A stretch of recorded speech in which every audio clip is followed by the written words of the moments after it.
आज औरत की कहानी। अगर माँ बन सकती तो बात ही अलग होती। मैं माँ नहीं बन सकती, इसमें मेरी क्या गलती है? यह सब मेरे हाथों में है क्या? माँ नहीं बन सकती मतलब मैं इंसान नहीं हूँ क्या? मेरी कोई फीलिंग्स नहीं है क्या?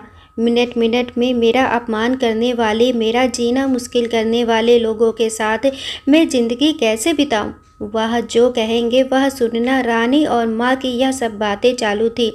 तब पापा आए। ये देखो बेटा, मैं तो एक कपड़े की दुकान पर काम करता था। अभी उम्र हो गई है तो कोई काम भी नहीं देता है। और तुम्हारा भाई हर्षल तो परदेश में अपनी गृहस्थी में मगन हो गया है। तुम कहती हो तो मैं तुम्हारे ससुराल वालों से बोलता हूँ, पर तुम अपने ससुराल वापस चली जाओ, ऐसा मुझे लगता है। नहीं पापा, कुछ भी हो जाए मैं उस घर में वापस नहीं जाऊंगी। वहाँ पर मुझे घुटन सी होती है। वहाँ मिलने वाला अपमान, बेइज्जती से मैं थक चुकी हूँ। शादी के पहले से मेरे पैरों पर खड़ा हो रहना चाहती थी, पर मेरा ग्रेजुएशन होते ही आपने मेरी शादी करवा दी। तभी मैंने आपके दबाव में आकर शादी की।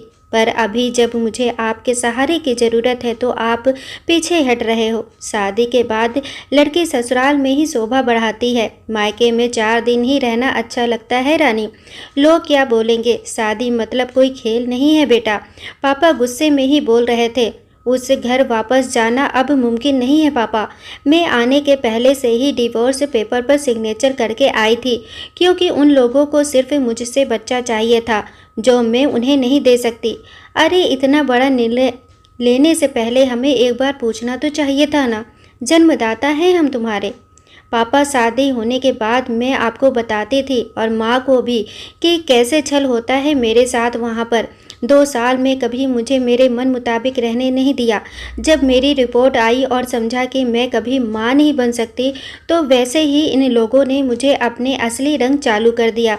कैसे रहूँगी मैं ऐसे वातावरण में? और इस सबसे भागकर अपनी ज़िंदगी ख़त्म करने वालों में से मैं नहीं थी। यह देखो बेटा, हर्षल ने दिए हुए पैसे से ही मेरा और तुम्हारे माँ का जैसे तैसे खर्चा चलता है। उसमें तुम्हारा खर्चा उठाना थोड़ा सा कठिन होगा। डिवोर्स पेपर पर साइन करने से पहले इन सब का विचार मैंने किया था। मेरे पास के सोने के गहने लेकर मैं आई हूँ और एजुकेशन लोन निकाल कर मैं 6 महीने का एक कोर्स करने वाली हूँ, जिसकी आज मार्केट में बहुत ज़रूरत है। उसके बाद मुझे अच्छी कंपनी में नौकरी मिल सकती है। मैं आपके ऊपर आर्थिक बोझ नहीं डालूंगी पापा। मुझे जीवन जीना है, संघर्ष करूंगी और कमाऊंगी, विश्वास कीजिए मेरा। सब लोग क्या बोलेंगे बेटा? क्या जवाब दोगी उन्हें? माँ आंखों का पानी छुपाते हुए बोली। माँ बोलती थी कि वक्त आया तो सच क्या है बोल देना चाहिए। जब मुझे ससुराल में जानवरों के जैसा बर्ताव हो रहा था, तब कहाँ गए थे यह लोग? समाज में बड़ा करो, शादी कर दो, बस इतनी ही जिम्मेदारी समझते हैं। बेटियों को बड़ा करके योग्य पढ़ाई देकर खुद के पैरों पर खड़ा करना, यह माता पिता की ही जिम्मेदारी होती है, ताकि आगे जाकर कभी खराब हालात हों तो उसे इस्तेमाल कर सके। तय किए मुताबिक रानी ने 6 महीने का कोर्स किया और तुरंत उसे एक अच्छी कंपनी में काम भी मिल गया। वो बहुत खुश हो गई थी। सब अच्छा चल रहा था।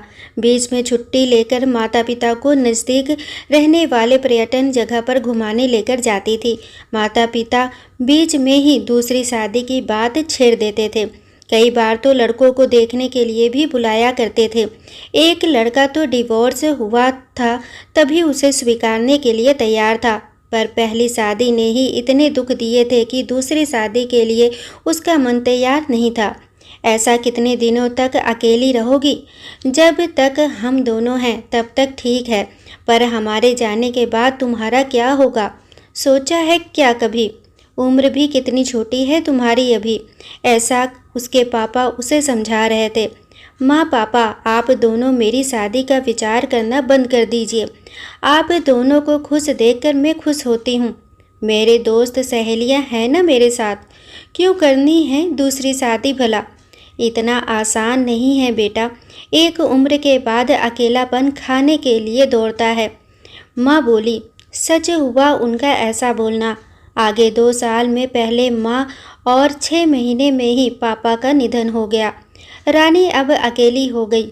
हर्षल भाई और उसकी पत्नी आए और साथ में चलो बोलकर औपचारिकता की, पर मुझे उनके साथ जाकर वापस बोझ नहीं बनना था। मदद के वक्त मेरे साथ खड़े रहो, इतना बोलकर मैंने उनको जवाब दिया। ऑफिस का काम और बहुत सारे दोस्त, सभी लोग की शादी हो गई थी और वह अपने अपने गृहस्थी में मगन हो गए थे। जीने के लिए कोई लक्ष्य मिल ही नहीं रहा था उसे। छुट्टी के दिन ऐसे ही एक मैगजीन पढ़ते समय उसे सिंगल मॉम पर एक बात पढ़ने के लिए मिली और उसे जीने का उद्देश्य मिला। उसने उसी दिन तय किया और एक 10 साल की लड़की को गोद लेने का प्रयास चालू किया। प्रक्रिया बहुत बड़ी थी, पर बोलते हैं ना, मन में इच्छा हो तो रास्ता मिल जाता है।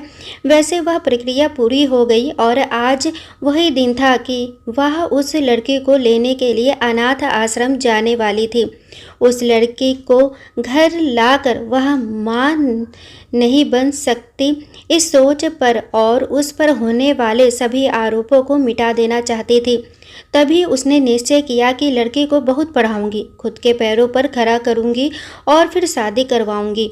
दोस्तों, समाज में शादी का उद्देश्य मात्र बच्चे को जन्म देना ही नहीं होता। समाज में औरतों के प्रति नजरियों को जरा बदल कर देखिए। जिस तरह रानी ने सही सूझबूझ के साथ एक अनाथ बच्चे को गोद लेकर एक माँ बनी, उससे न सिर्फ वह माँ बनी बल्कि एक अनाथ बच्चे को गोद लेकर उसे माँ का प्यार भी दिया। कहते हैं ना, जन्म देने से ज़्यादा पालने पोसने वाला महान होता है।